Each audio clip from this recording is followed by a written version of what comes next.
Bien, señores, continuamos con Sobre los Hechos y vamos a hablar con un abogado de verdad, un abogado de estrado, el doctor Bunel Ramírez, que, bueno, tenía mucho que no lo veía por aquí.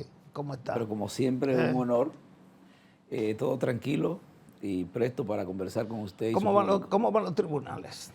Los La tribunales, mora.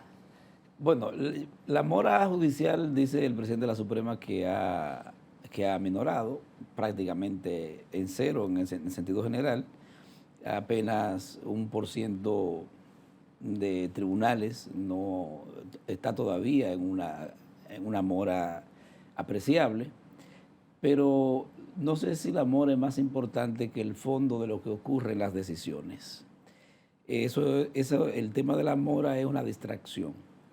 Aquí la justicia está en cuidados intensivos, sobre todo la justicia penal. Está corrompida o por la corrupción propiamente dicha o por el miedo de los jueces y por la incapacidad flagrante de muchos jueces. Yo le diría que en estado de emergencia, en cuidados intensivos, y se está dando mucho el fenómeno de aplazamientos por falta de jueces. Sí, hay gente también que parece que le está dando vergüenza la situación y se está yendo de ese sistema.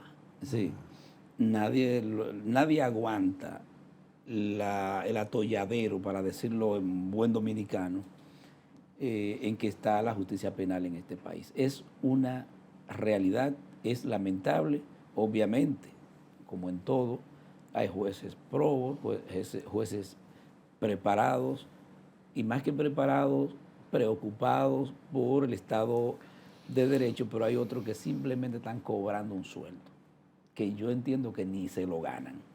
¿Cómo Esa es la así? realidad. No suben audiencia. Bueno, ir a estropear proceso, a tergiversar la ley, a no aplicar la ley o a decir donde la ley no dice, eso afecta mucho la seguridad jurídica y sobre todo en materia penal, donde se juzga a la persona, donde está en juego la libertad de la persona, que es un derecho fundamental. Aquí es muy frecuente ver jueces que te saltan con ciertas cosas que tú no sales del asombro. Porque yo te puedo poner un ejemplo vivo. Hace 2 semanas, el primer tribunal colegiado de la provincia de Santo Domingo Este, en un proceso que por la tipificación jurídica que le dio el Ministerio Público al caso y por lo que se juzgó a la persona, no podía pasar de 5 años. Y hubo una magistrada en su motivación para ponerle 20 años, 15 años, que ella tendrá que explicar de dónde los sacó, porque pudo haberlo condenado al máximo de la pena del tipo penal del que estaba acusado. Sí. Se inventó, y es bueno para ilustrar, de que en el caso de la especie, el sexo oral era una penetración. Ella dijo. Yo no sé dónde esa jueza estudió derecho o de dónde se saca eso para dar una decisión totalmente arbitraria. Entonces, te pongo ese caso porque es reciente, pero te pones a ver y cuando sacas balance te das cuenta que hay un sistema judicial en materia penal aterrado, muerto de miedo. No sé qué tipo de presión es que está habiendo ahí adentro del sistema de justicia, que los jueces andan como complaciendo peticiones, huyéndole al rigor de la aplicación de la ley, que es para lo que ellos están. Yo entiendo que no puede haber en ningún país del mundo un ministerio público que esté más complacido que en República Dominicana, porque los jueces penales son más fiscales que los fiscales. Es como si ellos le arreglaran a la fiscalía los desaciertos de sus investigaciones. Entonces, es un tema muy serio que a menudo, y en mi caso, en los tribunales trato de ser lo más académico posible, porque hay que verse en el espejo de cualquier imputado, y que un juez de esos te toque a ti, que no tenga una real independencia. Son jueces de academia, ¿verdad? Que no han ejercido nunca. Yo le voy a decir una cosa. Yo creo que hay que respetar la Escuela Nacional de la Magistratura, de la Judicatura, la preparación que le dan a los jueces. Pero ¿de qué manera usted me va a decir a mí que un muchacho que se gradúe con los honores que quiera, que no se ha puesto una toga nunca, que no ha tenido un ejercicio mínimo, sale de la universidad, que a lo mejor pasó con chivos, y entonces se mete a estar 2 años y ya sale y es un juez? Eso no es verdad. Claro. Eso no es verdad. Porque aquí debe haber un requisito mínimo de ejercicio que te permite incluso saber si tú tienes, si tienes la vocación para ser juez o para ser un abogado de ejercicio privado. Que muchas veces se dice en el argot popular de los abogados que aquí el que no sirve para nada, que no sirve para abogado, se mete a juez. Esa es la realidad. Esa es la realidad. Ponemos concho nada más, también es juez. Oiga, les voy a decir, uno a veces, y nos enseñaron en la escuela, a no sufrir como abogado cuando hacen esas cosas, porque tú tienes que conformarte con recurrir la decisión que no sea favorable a tu cliente. Pero no puede bastar con eso. Yo creo que aquí tiene que haber un régimen de consecuencias para jueces que no pueden decir que ignoran la ley. Es el primer principio del juez. El juez no ignora la ley. Entonces, cuando un juez se aparta de manera aviesa, adrede, a sabiendas del contenido de la ley, debería haber algún nivel de consecuencia. Y sin embargo, es un sistema de arriba abajo que tiene la misma situación, recusas a un juez y aunque haya motivos sobrados para acogerla, te saltan que no. Y tú tienes entonces que ir a donde ese mismo juez, que tú estás padeciendo los embates de lo que él está haciendo, y tienes que chupártelo ahora en contra tuya de verdad. Pero imagínese usted, doctor, cuando un abogado de la capital va a una provincia, ahí es que coge lucha. Pero otra cosa, tengo un amigo abogado que me cuenta hoy. En octubre le pusieron una audiencia para febrero. Y en febrero se la pusieron para mayo. Yo le dije, pero ok, tú como abogado puedes ganar dinero, pero ¿y el cliente que busca un abogado para que lo ayude? Le tiene que pagar, pero el tipo busca que lo salven, ya sea en tierra, en civil, en penal, en lo que sea. Es como cuando usted va a un médico, usted le paga lo que él quiera para que lo salve, ¿o no? Porque usted quiere vivir. Ok, usted se puede morir porque hay cosas que escapan, pero hay otras que son por brutalidad del médico. Entonces, en la justicia, porque la gente cree que la cárcel, el Ministerio Público, el alguacil, el juez, que todo es como, no sabe distinguir una cosa del otro, dice la justicia. Pero bueno, el Ministerio Público puede tener un criterio y el juez otro, son muy diferentes.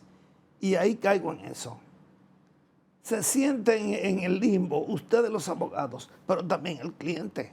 Bueno, es que al final de cuentas, por quien hay que velar es por el cliente, por el usuario, vamos a decir, como le dicen en el sistema, ya sea un demandante o un demandado, un querellante o víctima o un imputado, dependiendo de la materia, o un accionado o accionante según corresponda.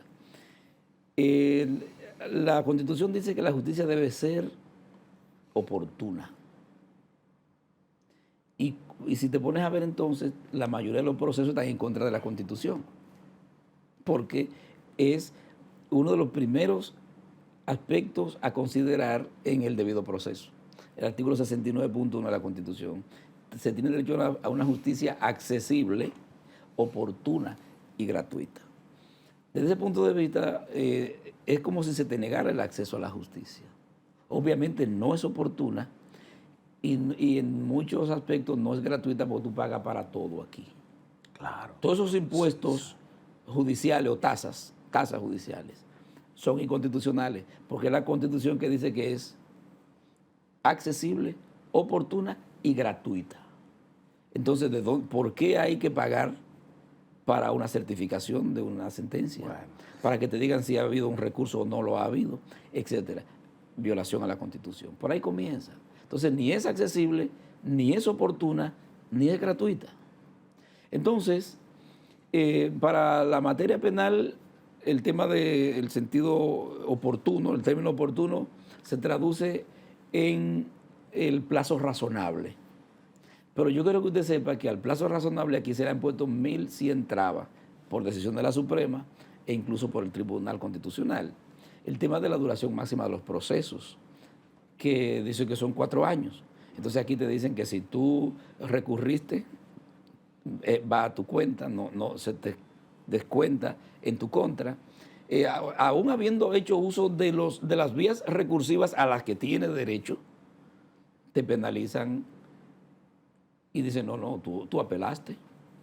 Y el proceso de apelación duró qué sé yo cuánto tiempo, eso quítaselo a los 4 años.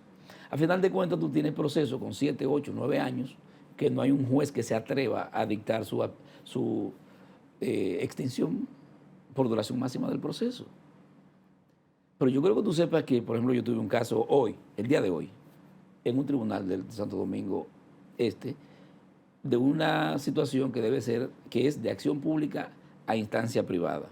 Y la instancia privada, que es un banco, no tiene ni querella ni denuncia contra esa persona. Entonces yo digo, bueno, este es un proceso nulo. ¿Por qué la ejecutan? Bueno, y entonces los jueces dijeron que no, que eso estaba bien y que yo no tenía razón. Pero es la ley que dice que cuando sea, por ejemplo, el caso de la ley de delito de alta tecnología, el 5307, es acción pública e instancia privada. Yo tengo que poner como víctima en conocimiento de la autoridad y ahí se mueve la acción pública y ahí comienza. Entonces, estamos frente a que cada juez dominicano interpreta la norma pues volvemos al a su antojo. Inquisitorio. Estamos peor. ¿Verdad? Estamos peor porque ahora usted no se imagina. Aquí hay sentencias condenatorias sobre jurisprudencias extranjeras y experiencias de otros países. Porque el derecho comparado para muchos jueces es más ley, es más norma que el procedimiento nuestro. Yo tengo una sentencia antológica de Puerto Plata en una discusión sobre la presunción de inocencia y la posible pena a imponer en materia de revisión de medida de coerción. Y es una sentencia riquísima en argumentos de Colombia, de España, de Venezuela y donde quiera que los jueces quisieron poner, pero no pudieron responder de manera bien argumentada en base a la ley dominicana. Entonces, aquí hay un tema serio de seguridad jurídica. Tuvimos un proceso recientemente que una juez civil, para no darnos la razón, mutiló una jurisprudencia de la Suprema Corte de Justicia. La invocó a medias. Si seguía invocándola, si la seguía citando, nos daba la razón a nosotros. Fue a propósito de una partición de bienes, de una comunidad legal entre esposos que ya se habían divorciado, habían firmado el acto de convenciones y estipulaciones donde hacían consignar que no había bienes. Y eso fue homologado con la sentencia y adquirió la autoridad de la cosa irrevocablemente juzgada. Entonces esa persona fue a demandar, en ese caso la mujer. Hay una jurisprudencia de la Suprema que establece que cuando eso ocurre ya no hay nada que partir. Y la jueza cogió una parte de la jurisprudencia. Sí, es como si la ley fuera lo que dijo Balaguer, que era la Constitución. Muy bien. Muy bien, vamos a la pausa.